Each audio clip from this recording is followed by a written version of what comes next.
So welcome to the City-REDI WMREDI event of showcasing the Civic Index launch. Today we've got a few things on the agenda which I'll cover through in a second. Very much appreciate you attending during time of year where it's difficult to hold an event. Before I begin, just to introduce myself, my name is Josh and I am Policy and Data Analyst here at City-REDI WMREDI. I work primarily with more of the data. In this, in the Institute, I head up the data lab, and within the data lab, we create various dashboards, various automation, and we've created our own database as well to be able to support the projects that we do. So, to go on to the next slide, the agenda today, just a quick welcome introduction for me. I'm going to go over the background to what the Civic Index is. I'm going to then demonstrate the index and show a few of its features. We'll look then to the future and what this index could be used for, the policy implications, and the possible new features that could be developed. And the closing thoughts and Q&A. There'll be a chance to ask questions at various points in the presentation today. So I'm going to begin with the background to the Civic Index. Effectively, Civic Index is about bringing places and higher education institutions or universities together. It's about recognizing the connections and the implications that each have on one another. And this is an attempt to be able to measure this objectively and to be able to create a scale, to be able to perform self-assessment and also recognize contributions and multipliers to the area that universities sit within. So the mission statement of the Civic Index has always been enabling higher education institutions to benchmark and assess their own civic impact upon the place that they're within, and so to be pioneers for constructive change and policy for the benefit of the civic community. I'm going to be referring to HEIs, but I may also use universities as the term as well, and these are interchangeable. I am referring to the same thing. So the objectives in terms of what the Civic Index is, institutions need to be able to measure themselves as anchor institutions to do their own policies and activities. What are the contributions of universities to the well-being and prosperity of their place? And assessing the collaboration of universities in a place where there's more than one institution. The index should expose to each HE provider what they're currently doing well and what they're not doing well, so that policy initiatives can lead the way for positive change. This is to help HEIs understand how they impact and shape the place that they're within. That's breaking down the mission statement a little bit further, and it's explaining what some of the objectives and what the outcomes of the Civic Index is seeking to achieve. So before taking on this project, there was some background research that took place. I'm just going to summarize some of that research now. The notable literature that came up in my research particularly, this particular area I looked at first, and this particular literature talks about the role of universities and they play in terms of relating to the world and specifically towards levelling up as well, which is very interesting to look at a levelling up perspective on universities' contribution to place. And I know that in 2006, the Russell Group of UK universities estimated that economic impact of their 24 member institutions amounted to about £27 billion and £21 billion of what that was outside of London. So there's huge potential contribution to economy here. I looked at looking for evidence of other civic index that maybe have been developed. I remember this particular source talks about civic engagement as a whole and it's essential to the health of a democracy. So universities play a critical role in the democratic process and civic impact as well in terms of places. University cities particularly are an advantage due to its impact on community learning. And that was the notable findings from that. The Oh, apologies. I've just lost my notes, but I'll continue. So the next source that I looked at as well, this is a particular looking into areas in terms of Romania as well, and Civic Index to address key challenges such as in cities such as crime, poverty, economic crisis, and natural disasters, for example. So it was interesting to look at how the role of higher education could be looked into issues that present in levelling up as well, but also that in terms of livability and sustainability of cities. This particular study attempts to create a benchmarking system for those universities, trying to enhance their civic engagement activities. So this was an attempt to be able to measure that civic impact more objectively. There was no real system, however, of categorization, but it was more a low ranking and high ranking metrics, which I thought was a good start in trying to measure this. But the purpose of our project was to take this further.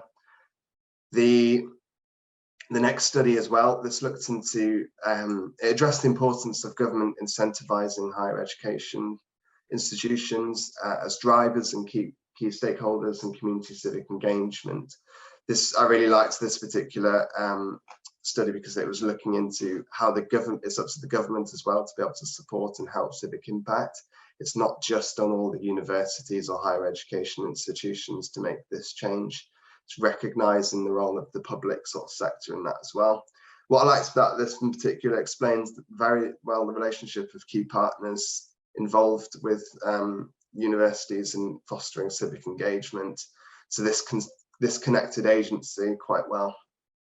And I think finally, I looked into another notable source was this particular one. It looked into the notion of civic capital, measures in terms of capacity to have civic impact with communities.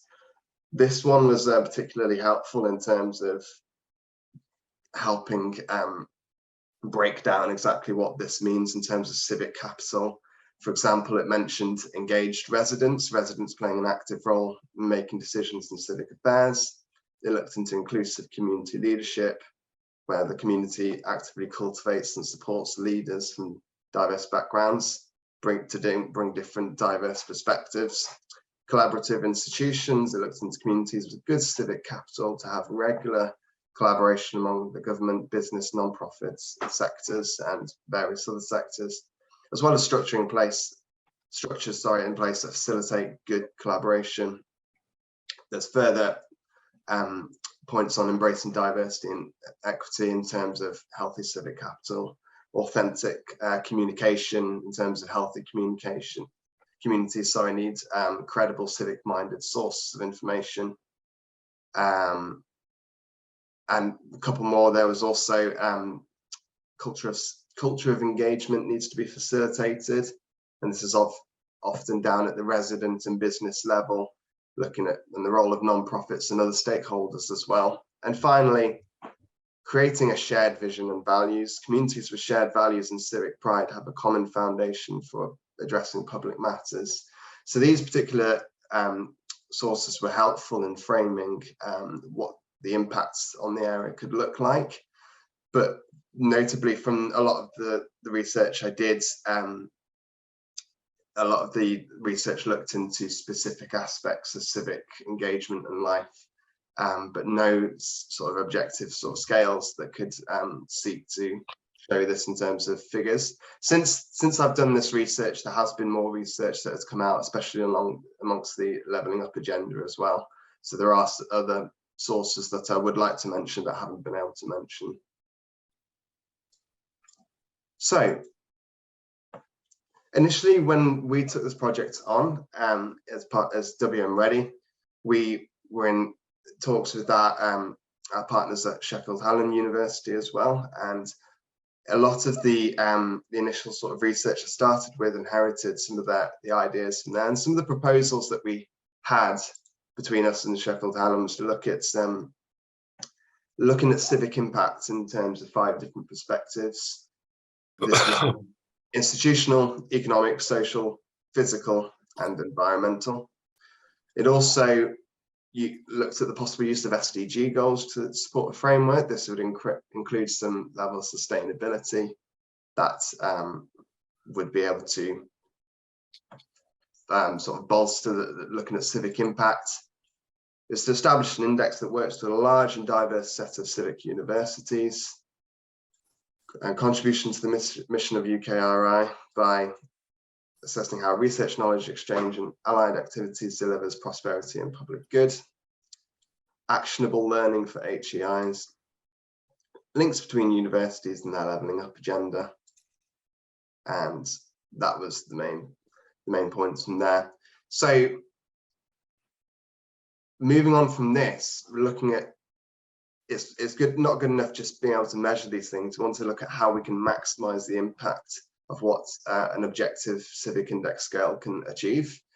And part of this is looking at the convergence of qualitative data from case studies and then quantitative data that's in the index.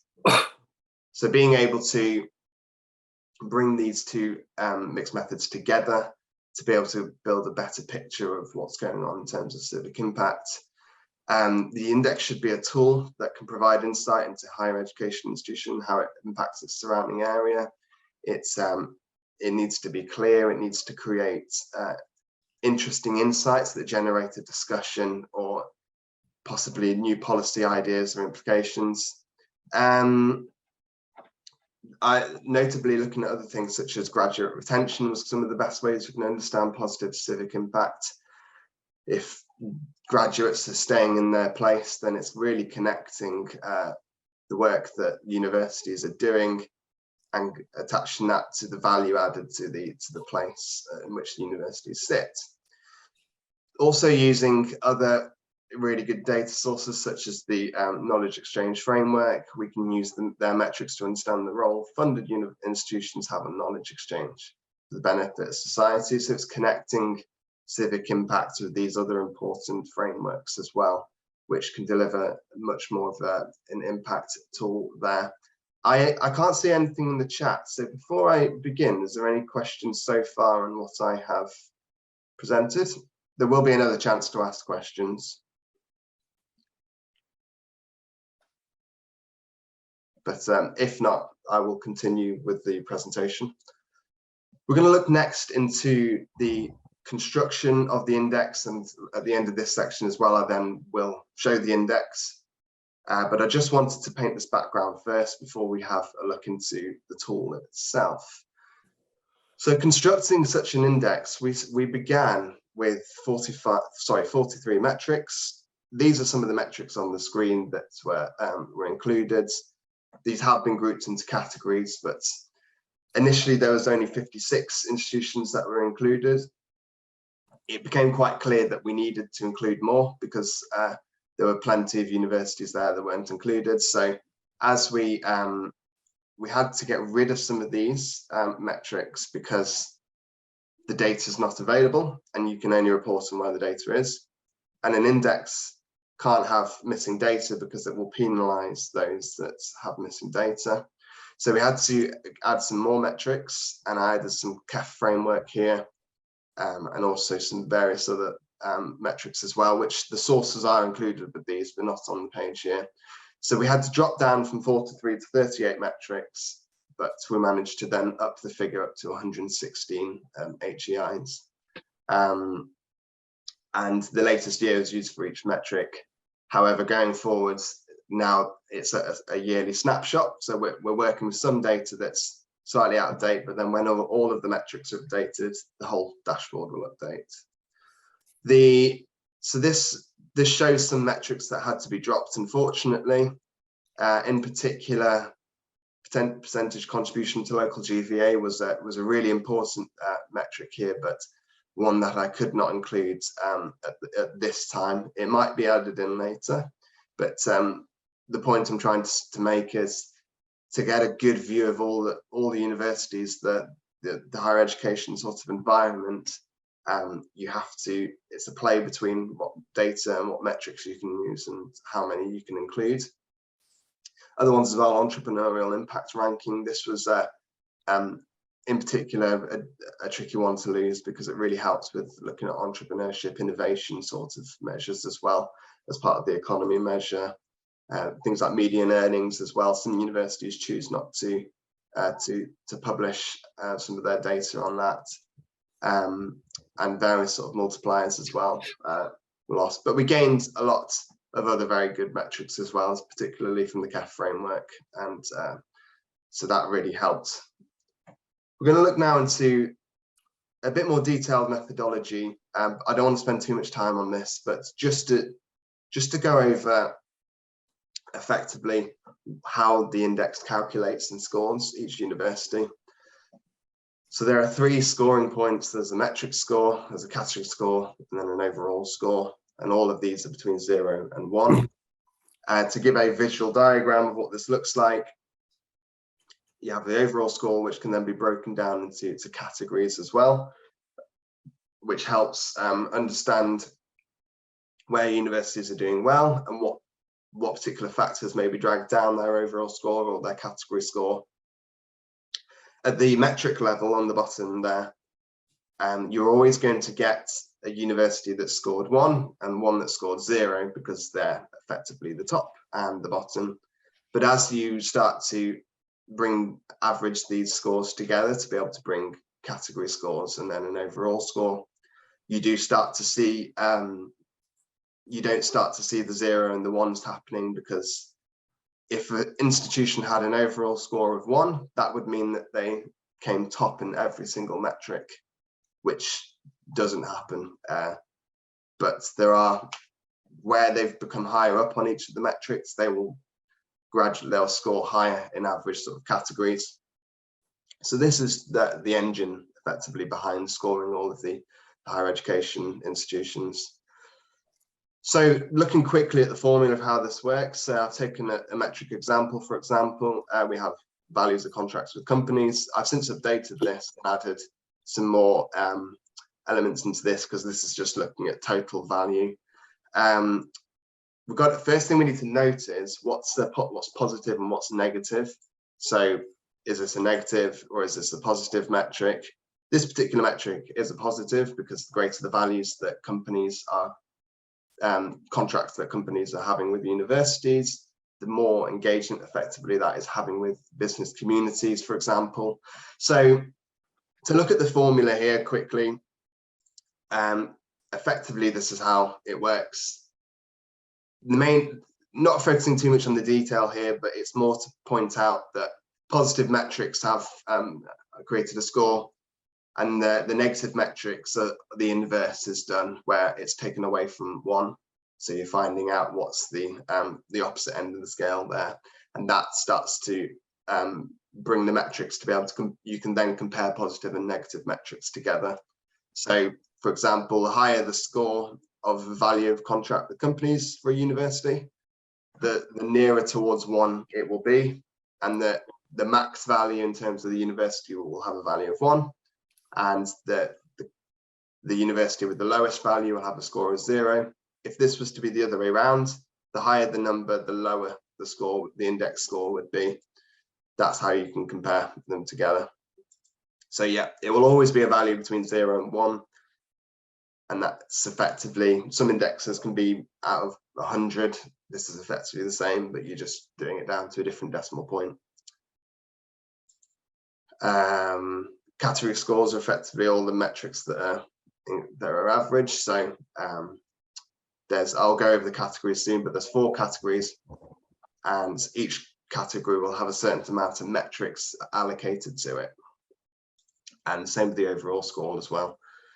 It's all of the metrics together. What's the average score across all of the metrics per institution? So what I want to highlight next is some of the colossal data problems that happens with a project like this. And I thought a visual example would be a bit more helpful in this. So for example, when you grab all of the data, and then you count the number of data points that are there, so you have and then you have the metrics on the other axes as well, you get a picture that looks a bit like this, where all the red is missing data. So what you have So this is kind of the raw data where there's a lot of data missing. So what we have to do, as my job as an analyst, I have to cleanse this. I have to make this make sense. We can't have any gaps, remember. So there's a lot of working off the HESA data sets. There's a lot of higher education institutions, way more than 116. So one of the first things to do is to exclude those universities that are, or institutions that are technically in higher education, but they're not recognized maybe as a traditional university. So the first step is to exclude the universities or the higher education institutions that don't contribute that much. You then get a picture like this when you do that, where there's much less gaps, but there's still problems with the gaps in the data.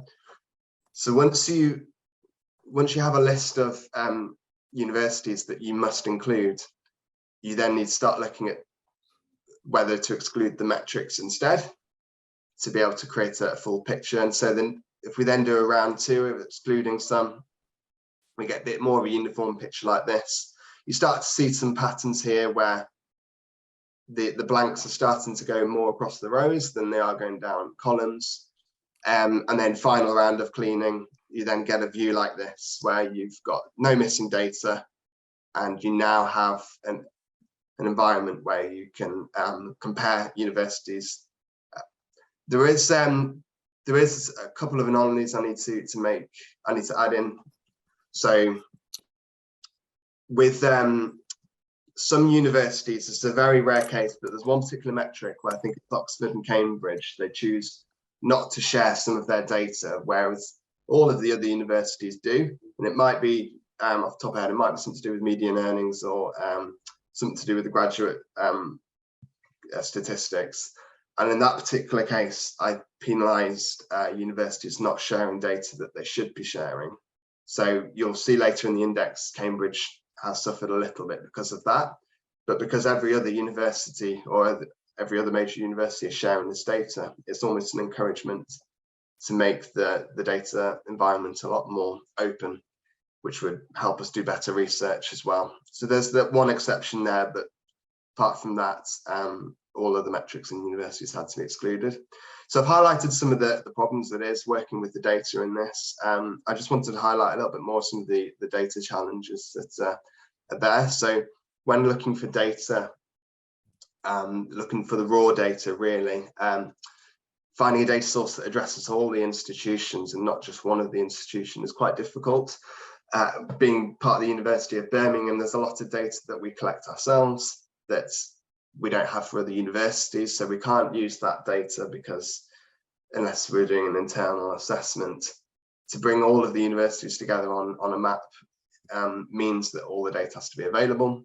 Sometimes it's been primary data where I've gathered the data myself. Most of the time it's secondary data sources. Sometimes I've done things as well where I've scraped data to be able to bring new insights together. So there's been a lot of data techniques involved in trying to generate new data that potentially hasn't been used before. It's also difficult to gather data that covers the 116 institutions that we settled on in the index. This obviously includes all the Russell Group and all of the other various universities as well. It is effectively a wrestling match between quality of metrics and number of institutions included. What another interesting study that could be done out of this is maybe reducing the number of universities, but really looking into some more of those interesting metrics, such as contribution to local GVA, for example, or more sort of graduate statistics to look at as well. So you could do different analysis there where you dive in a little bit more to the data. Often institutions are reluctant to share their own data, which is understandable. They don't want to look bad.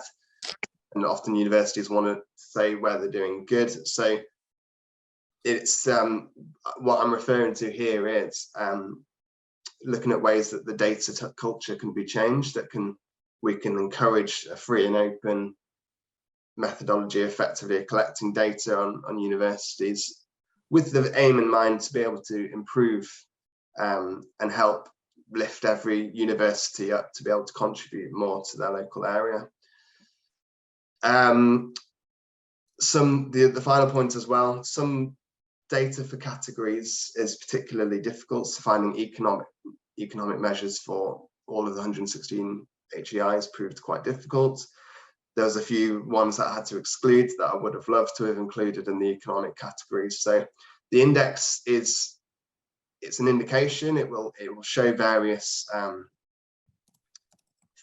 points or various areas that could indicate a particular discussion point, but it doesn't objectively prove that this university is not doing well economically, for example. It's just generating a discussion, and if future data is released that would be able to help bolster these categories a bit, that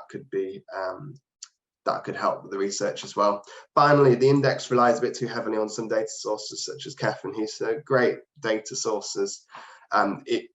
Effectively, diversity of data would be a fantastic thing, that if we could add more supporting data sources to this mix that's showing the same pattern, it would create a stronger sense of a pattern of what's going on. So I'll just stop sharing my screen for a second. Before I move on to actually show the particular index, is there any questions that's regarding the background, the processes that came to the index?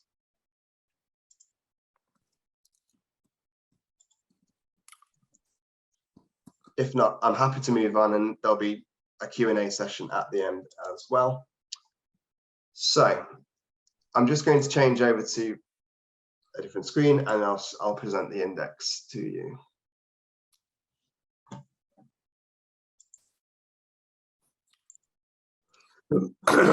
So at the moment, I hope you can see my screen. So at the moment, it's on our WMREDI website. We have created a data lab here, which is a scroll down. I'll just go back and show that.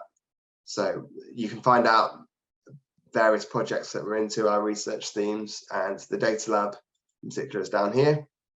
The Civic Index is here. We are launching the City Index as well, but that's later this week, so on Friday at 10:30 if you're free. So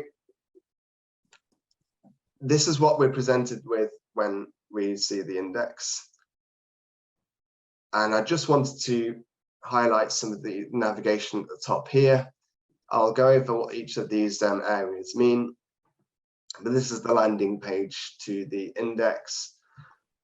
I have on here, I have a page which is very similar to the slide which I presented earlier, which explains how it works. You can see here the 4 categories which we came up with, which I didn't include on my slides, which shows is a nice visual example about measuring the different areas of the universities.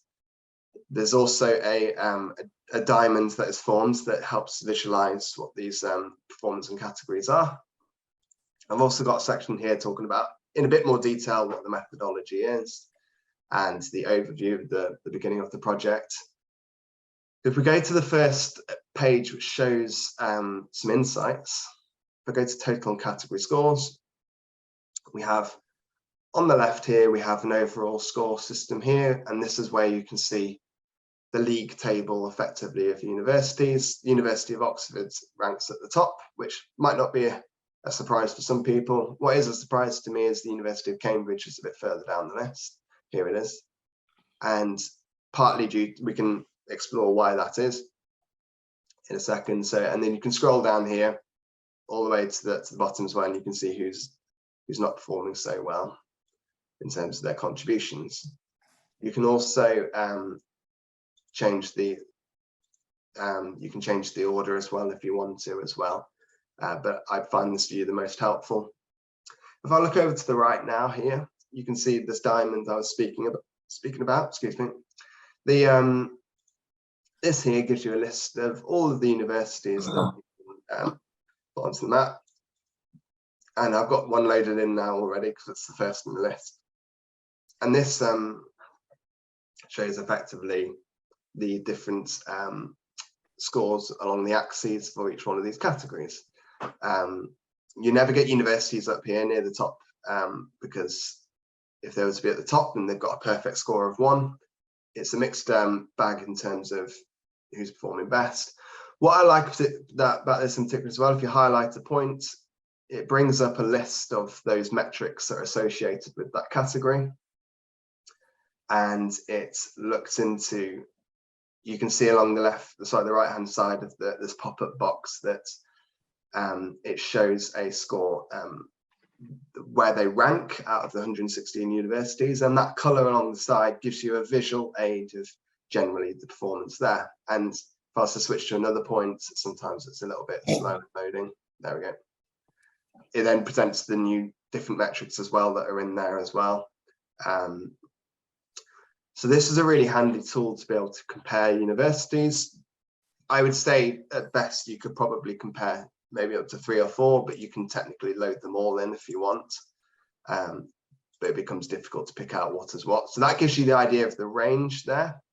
So the institutional one is the most competitive effectively, whereas you get into some ones that which I'll explore in a minute what these top points are.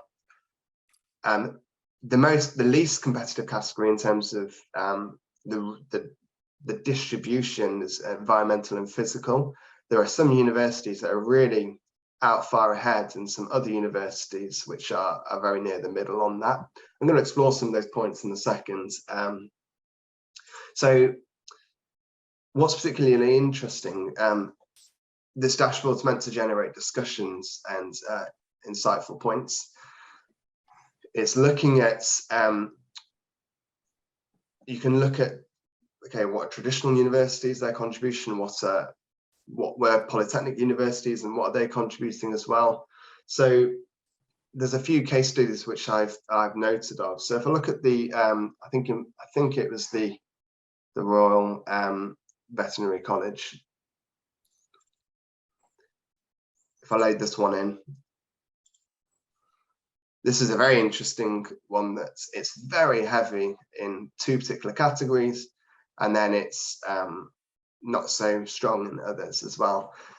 And this to me highlights some of the specialism that some universities are having in terms of their civic impact, that if I was to bring up some of these points here, you can see why they're doing well. And so graduate outcomes are looking very positive for this for the Royal Veterinary College, and it's middle of the pack in terms of having engagement with public events, but it doesn't look very good in terms of graduate startups.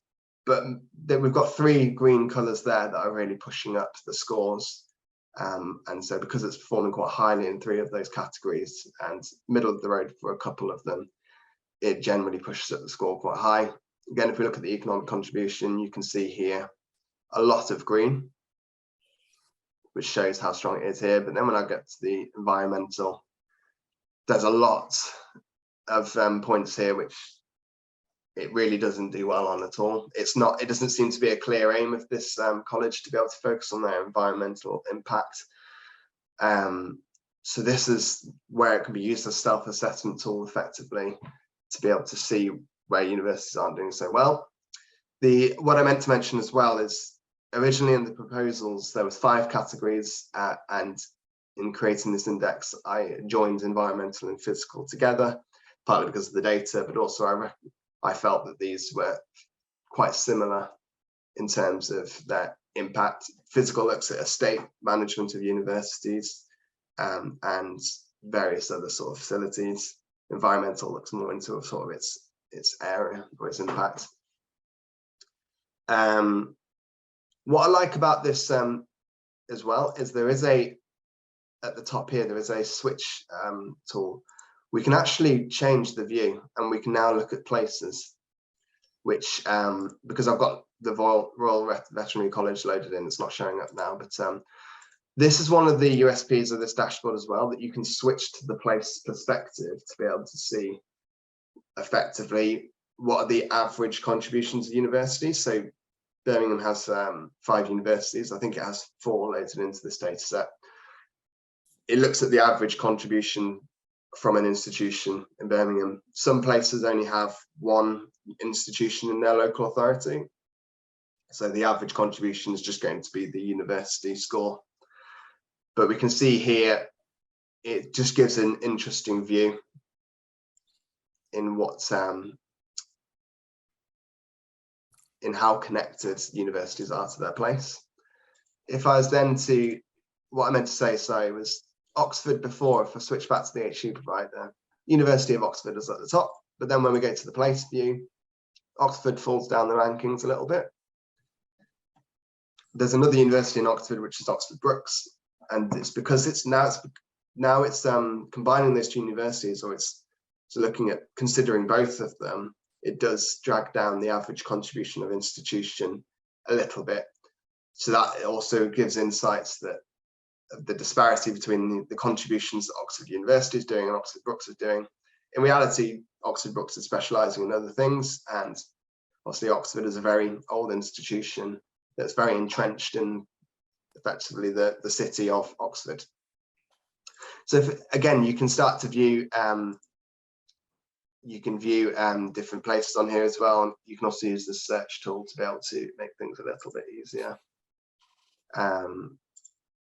And you can generally see here that the economic contribution for Oxford is much stronger than the economic contribution by Cambridge. And that would be interesting to do a further study into why that is. For example, if I take more of a local approach and look into Birmingham, for example,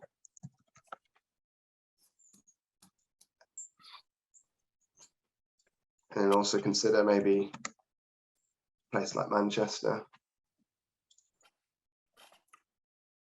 Sometimes they're quite close together, so there is a tool on here to zoom in. It looks like the economic and economic contributions for both places is fairly similar. Same with the environmental aspects. Birmingham institutionally seems to perform better in terms of its average contribution. There are, I think, more universities in Birmingham, so that could be a factor there. But it does look like that Manchester is ahead of Birmingham in terms of social contributions to the civic area. Just trying to see which is so Birmingham is here and Manchester is here as well. So they are very close together in the overall ranking, and you can see why really. They're close together here. If I just share a little bit more of the if I look at Cheltenham, for example, which is top of the list, and then if I think it was Newham, which was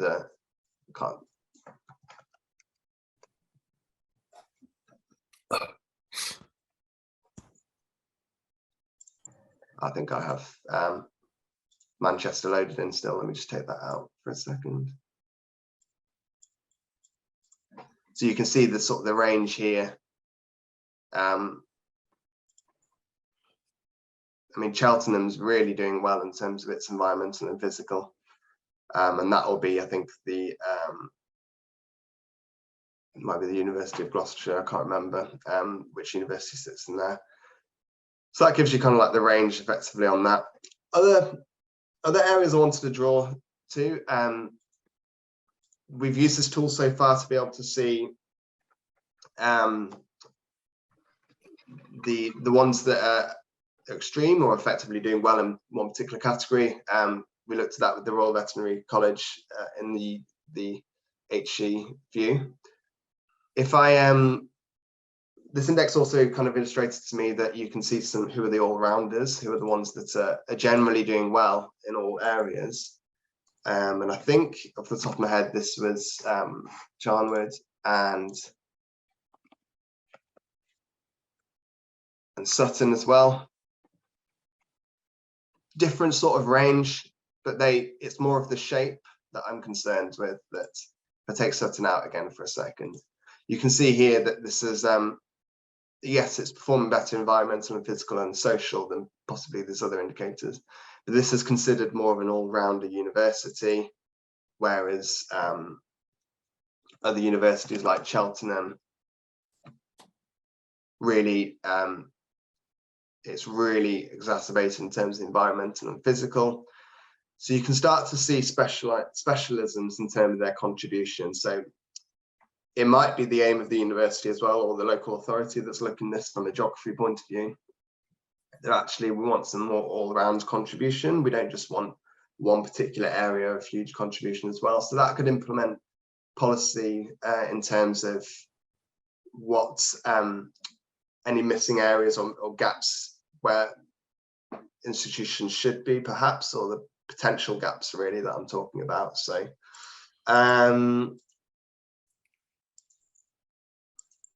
if I look at, if I switch back to the university view for a second, let's have a look at, I'm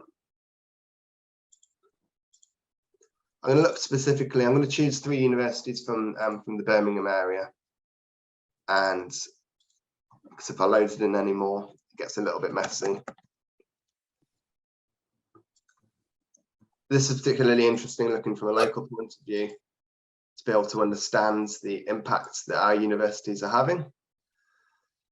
So it seems, so University of Birmingham is traditionally the more academic university, the traditional academic university, whereas the Aston, I know there's a lot of other contributions in terms of business or particular areas, and Birmingham City as well. The film department, for example, a lot more developed in other ways that the University of Birmingham isn't. So there's different focuses by universities, which is probably well known already that universities do that.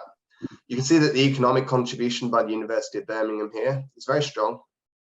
Again, we would expect that from the main academic university in Birmingham, and you can see why it performs quite well on these on some of these metrics here, and particularly it seems to be very strong in terms of contract research income with the public, and also value of contracts with companies.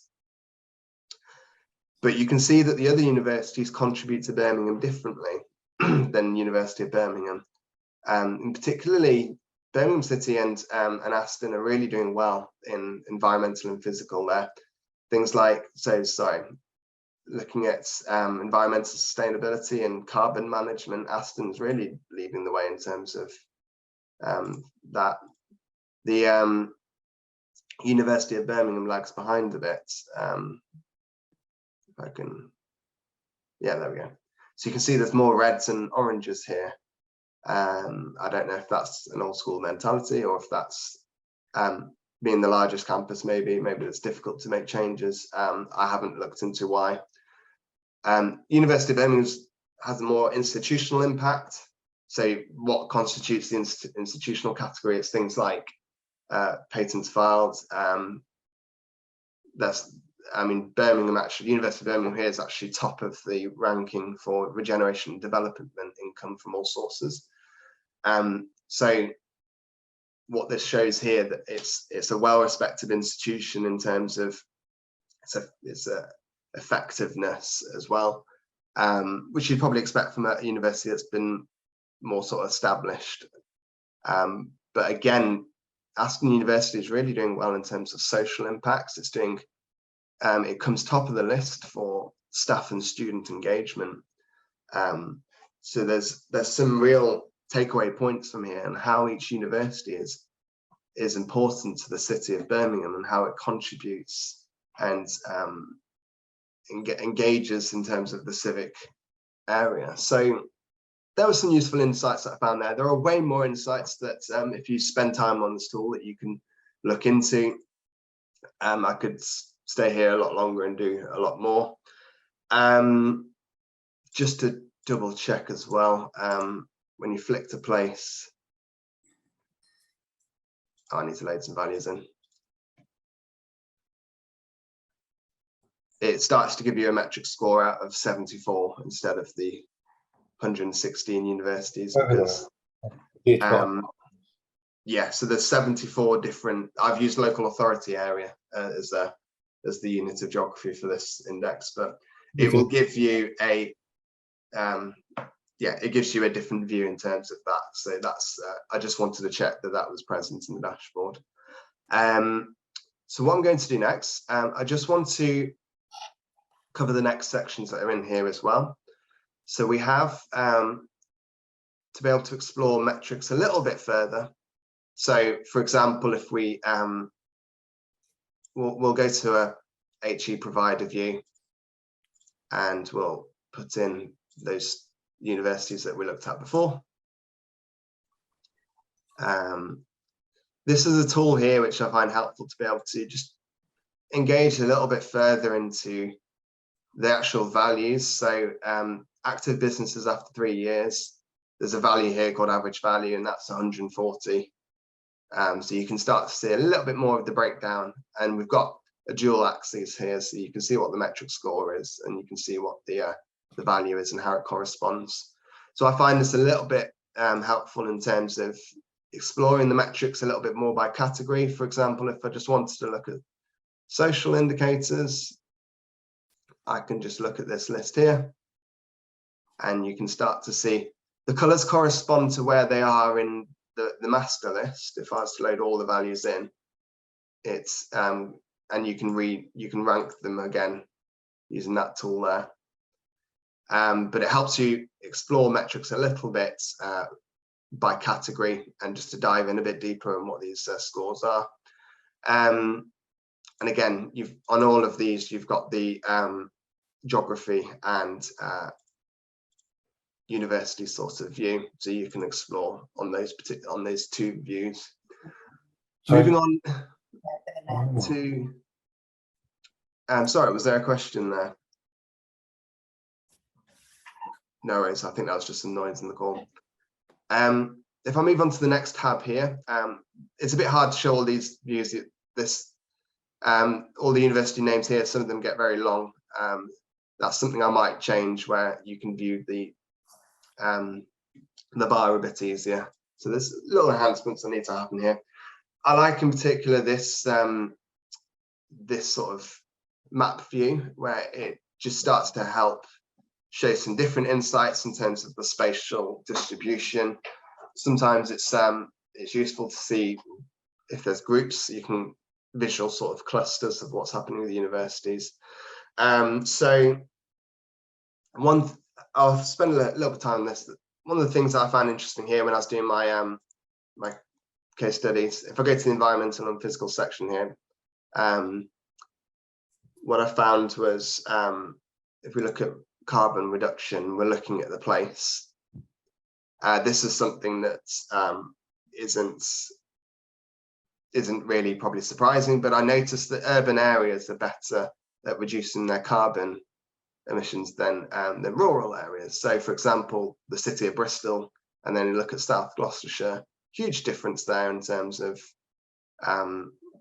how well they are scored. This is using a particular data source which is scoring their impacts on how they do this. Again, Birmingham is on the green side, it's reducing its carbon quite well.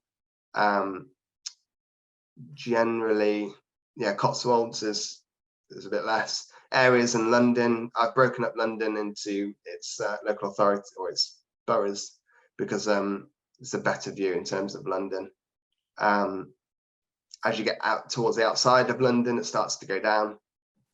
Again, if I go up north as well, it's a similar picture. You've got Bradford.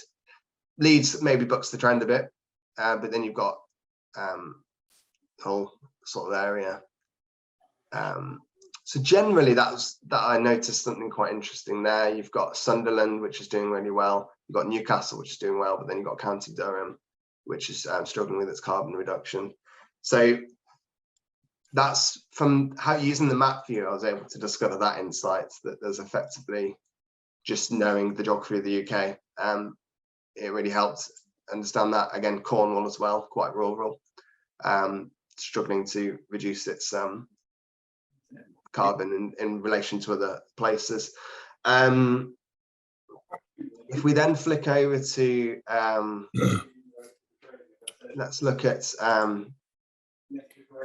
university leavers, because I found another interesting trend here as well, where it's I can't find it actually, I can't remember which one it's in. See if I can find this quickly.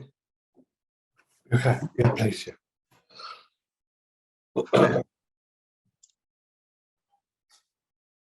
Might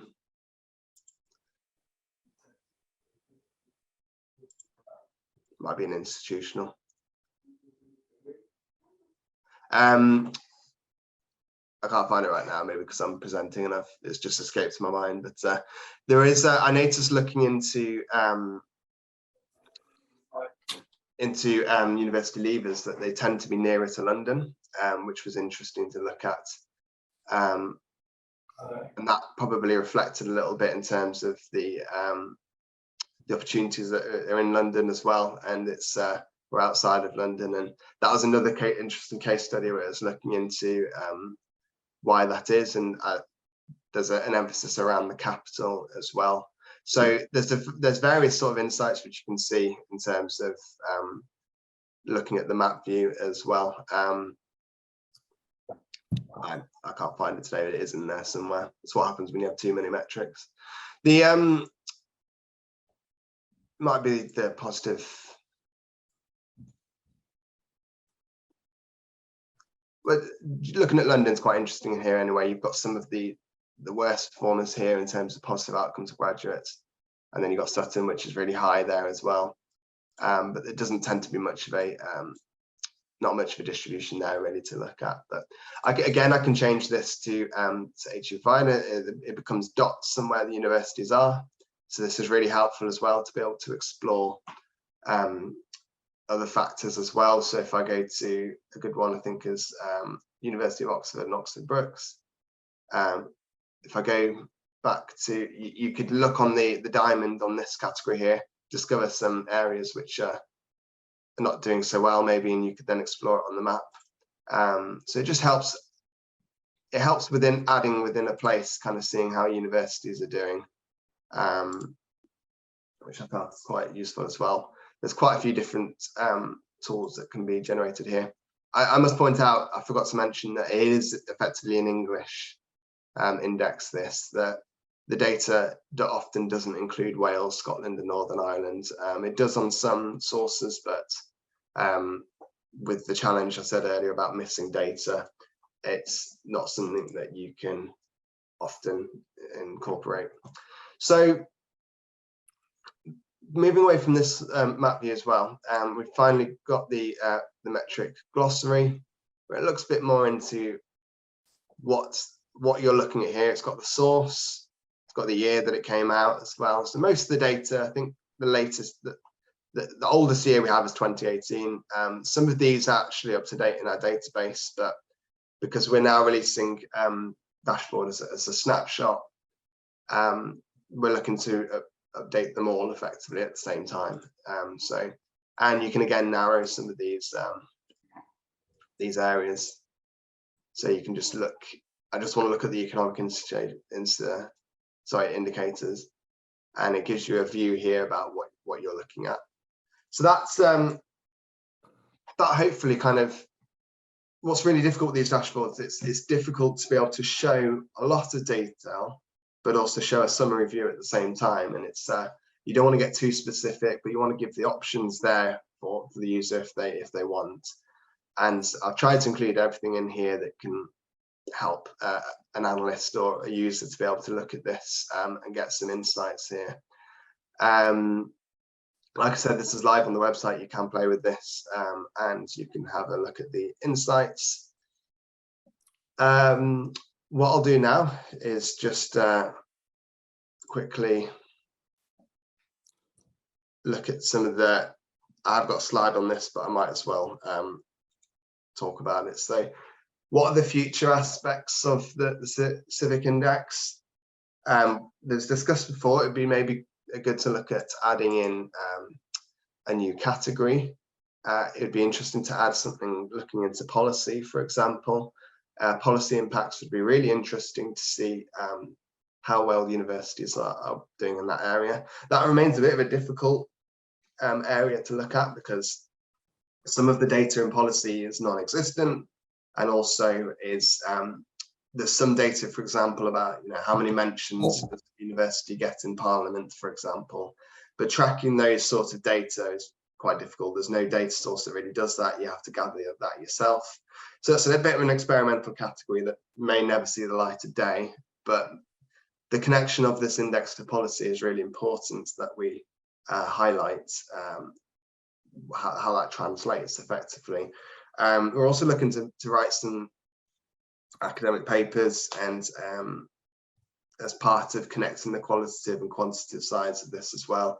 On its own, it's not enough to really show insights into a particular area or university, but mixed with further research, further literature review, and so on, it could start to really paint an interesting picture as to what is happening. So there are some of the initial sort of future developments that could be happening here. I'm always on the lookout for more data that we can add into these categories, just to help diversify them a bit in terms of different aspects. One of the next ones I would have liked to have done would have been to look at contribution to GVA, for example. That would be a very powerful economic contribution, and those potential areas could be calculated if enough time was spent on it there. So I'm ready next for any questions if people have anything they'd like to ask or to explore on the index. You can go onto the website and have a quick play with it as well if you want.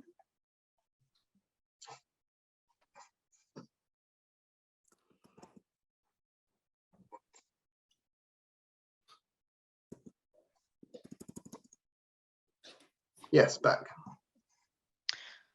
I'll kick off, partly because I've watched this project unfold for the last 12, 18 months, and the pain of that first element. I think it sort of comes as no surprise that we don't have the data across universities in a consistent format and to the depth we would like, I think. But in that process of cutting down and having to knock things out because there wasn't data available, and I know the GVA per institution is a big one that we've had a lot of discussions about.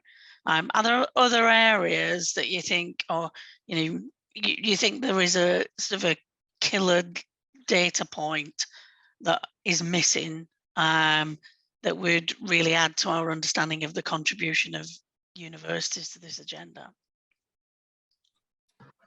That's a really good question. Specifically, I thought more about sources than particular data points.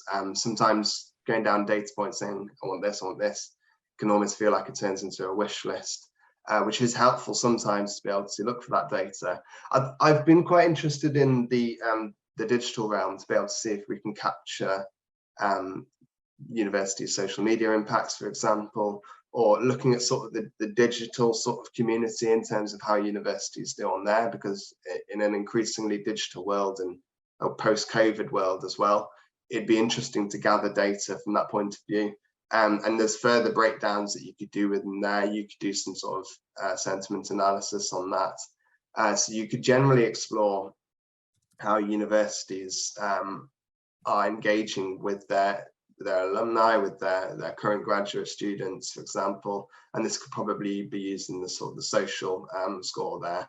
But that particular one would take a lot of work, be difficult to look at. If I was to be a bit more specific, I think I'd like to gather some more data on environmental sort of areas. So I'd like to look into if I can get data on all sites across universities on their CO2, for example, sort of emissions.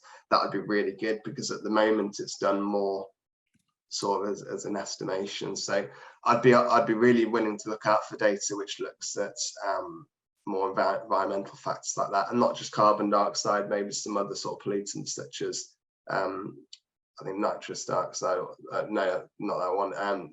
Various other sort of pollutants which are on the data sources, and particles in the air, for example, as well.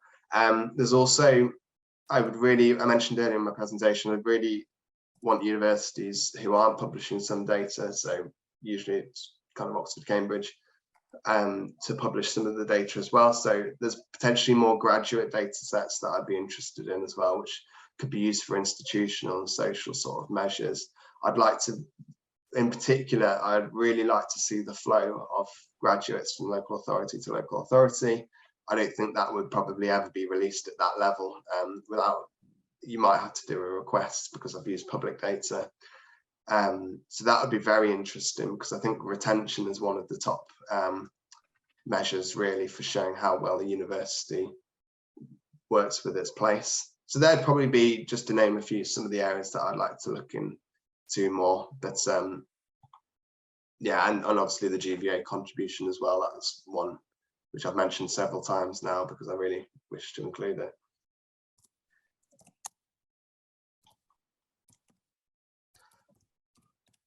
Are there any other questions relating to the index and maybe its impact on policy, for example?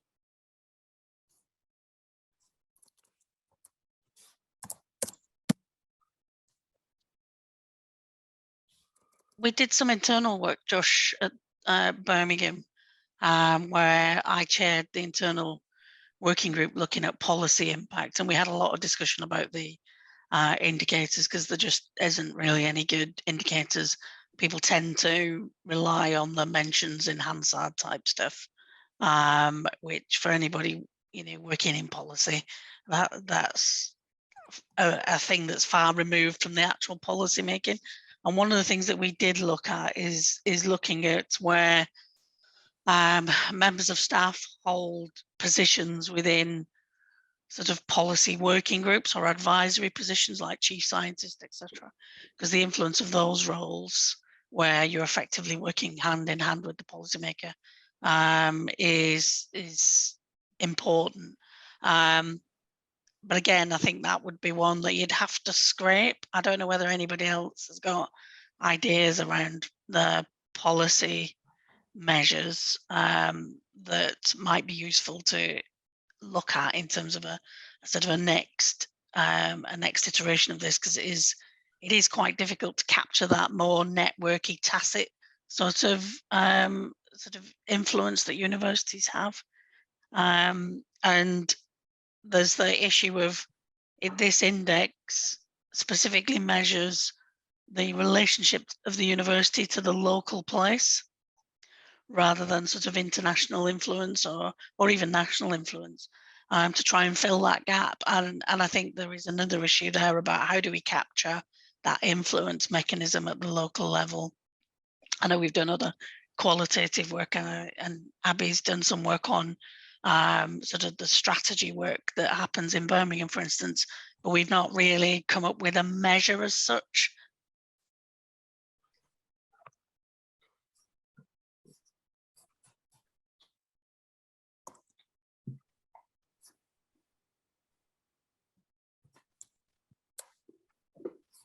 I mean, I can start a little bit of that. I know there's been some work done in external relations in terms of measuring policy impacts of the University of Birmingham. So we do have a potential place that we can start in terms of some of the other research that the university has done about potential measures that we can do. And I know that this was put onto a spreadsheet somewhere, so it can be done for our university, it can be done for all universities. So a little bit of what Beck said, it probably has to be doing a bit of scraping, but it might be that policy as well needs to be done with a different method. It can't be done in terms of the subjective sort of method where you're showing a data point, and maybe the more of the qualitative research could help facilitate that. But that would, ideally, it would be good to have some added potential data points on there as well.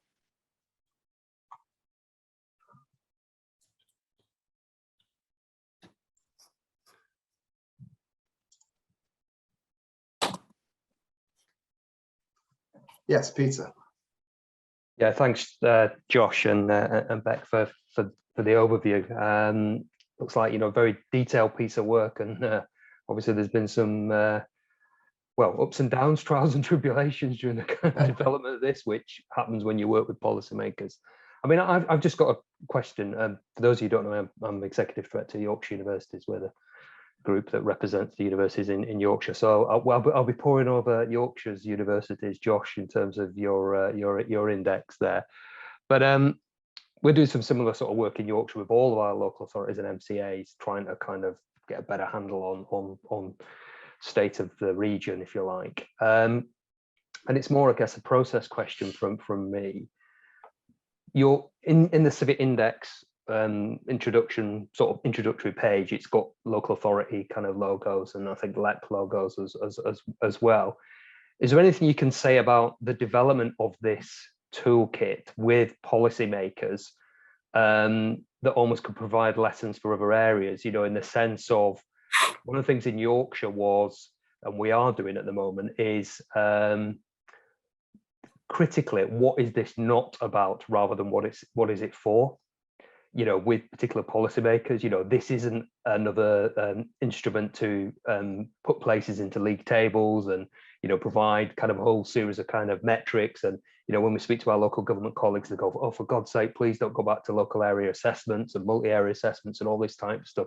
Is there anything, Josh, I think, you know, I guess for us working in that interface with policymakers, that you might be able to say about how you approach this with policymakers, which provided some reassurance to them that what you were doing, and maybe this is for the Friday's launch of the City Index, but I guess, you know, that gives them a bit of reassurance about what this is, but I think crucially what it isn't, if you see what I mean. Yes, I mean, that's a really good question here, and part of this launch as well is to link more with our external sort of stakeholders and policy makers as well. So in terms of when I inherited this project, what it is and what it isn't, I have been very clear on what it is, but you're right, in terms of what it isn't effectively a university sort of league system. There's league tables out there already. There's an impact rating system out there already as well. It's generally, I would advise to policymakers and or people in local authorities or universities even as well, that it isn't meant to be, oh, I need to get above that institution, or I need to get above this place as well. What's more important is addressing the gaps, in terms of, when I talked about the all-rounders and when I talked about the ones that are really pushing particular areas, which such as the Royal Veterinary College, it's about then policymakers thinking, well, is that what we're wanting or happy with in our area?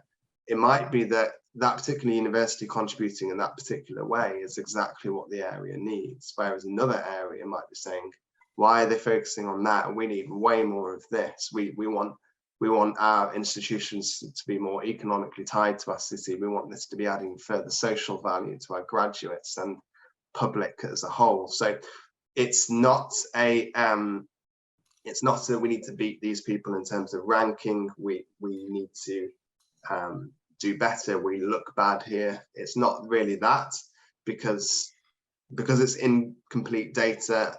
I'd like to add in twice as many metrics as well. It's not giving the full picture in terms of how you're doing in terms of a score. So, but what it is meant to be doing is addressing the gaps and highlighting particular situations, and to be able to be a talking point for policy people there. In terms of specifics there, Beck might be able to say a little bit more in terms of what partners we've spoken to, but Beck's got a hand up anyway. Is there anything you wanted to add, Beck? It was to come back on something you said then, Josh, and Peter's point. We started the genesis of this project was to look at how universities interact with their place. And what we've tried to do is bring together indicators of economic, social, environmental elements of place, together with how those institutions are performing on those metrics, and to bring them together so you could compare and contrast. And as Josh says, one of the things, and I think the rural issue actually that this flags up is a good example, where rural areas are struggling to reduce their carbon footprint. What does that mean for universities who are in rural areas as significant employers, significant producers of students and residents as a result? And what can they do to help bring that down if it is a local target? And I think what this helps policymakers in the local area think about is, if that's the mix of issues within my area, and this is how universities are already contributing, how can I maximize that to achieve my strategy? How can I work with the universities? They're already doing a really good job in X, Y, Z. How do I work with them to enhance that or to spread that impact? And that's what it's meant to do. It's meant to start that conversation. I think the reason we ended up with an index, so you did have a way of leveling the playing field, so that bigger universities do not, overshadow small universities who might have a significant, and the veterinary college is a good example, where you have a really significant contribution to make, but because normally you're small, you're lost in rankings. So I think that's really the point of it. But as Josh has illustrated really well, the problem really is underlying all of this, and unfortunately, a lot of our work at this moment is showing us this. Across a wide range of areas, is there isn't consistency in data published. There isn't consistency and clarity over being able to compare and contrast anyway. So we are reduced to a set of metrics that we may not be happy with as policymakers. And if we're not happy about it, what do we do about it? And we may not be happy about it as universities, because there are significant, I mean, the GVA one is a massive gap, but because different universities do it in different ways and then publish it in different ways, you can't necessarily look at them across the board in terms of their economic footprint. So I think it's a starting point. I think it's as interesting, the amount of things we've had to knock out, as the amount of things that we have. And we can share this slide deck with people so you can have a look at it, because I think that's as much of a problem. And it's a problem for policy, because how do you make good decisions if you don't actually know what organizations are doing within your area? It's no different to businesses. We have the same problems with businesses. We actually have the same problems with public sector bodies. But that process of knocking it out and keeping in, and whether those are the right priorities, are quite interesting, which is why I asked Josh that question about what he thinks is missing and should be put in.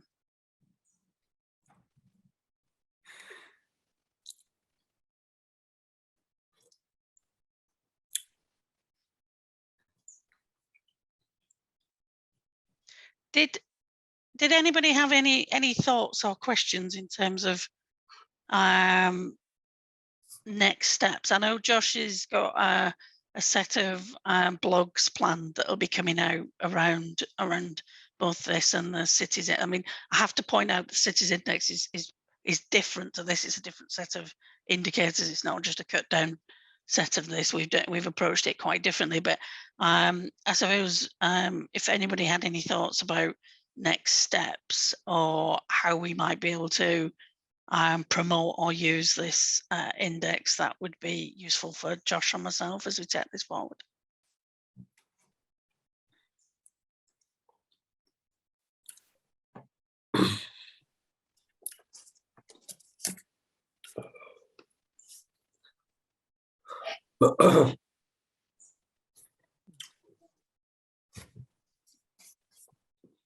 Maybe that means we've covered all the ground. First take, no. There will be improvements we will need to make, but there has been a lot of development and redevelopment. I internally presented this a while ago as well, and there was various points raised there which I worked on and changed as well. So maybe we'll get some feedback as well as people use the tool in terms of the data's there and I can reinterpret the data. Sorry, just to give anyone else a chance to answer.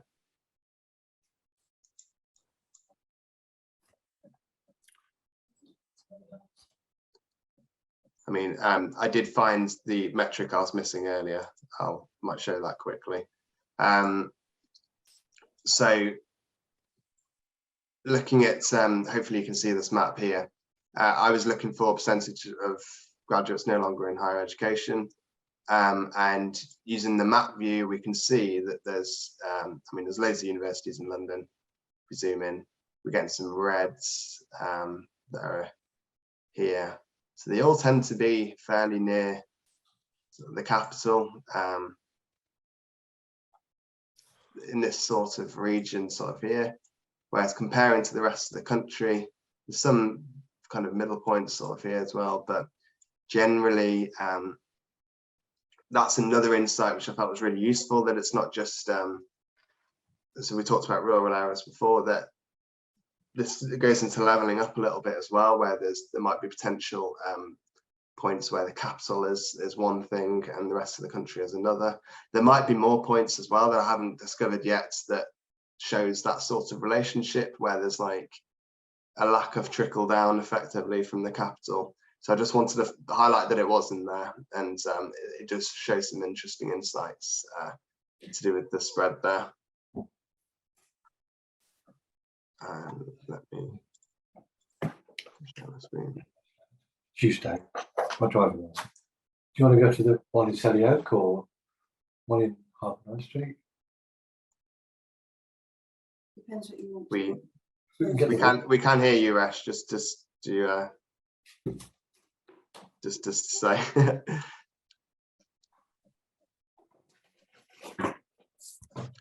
Oops, sorry. That's okay. So there's 10 minutes left, but I'm happy to finish the presentation early if people have no more questions. You can email me if you want as well. I'm sure that I can answer some questions if you think of anything off the call. I think my email's on the website, on our website, in terms of who we are, in terms of the people.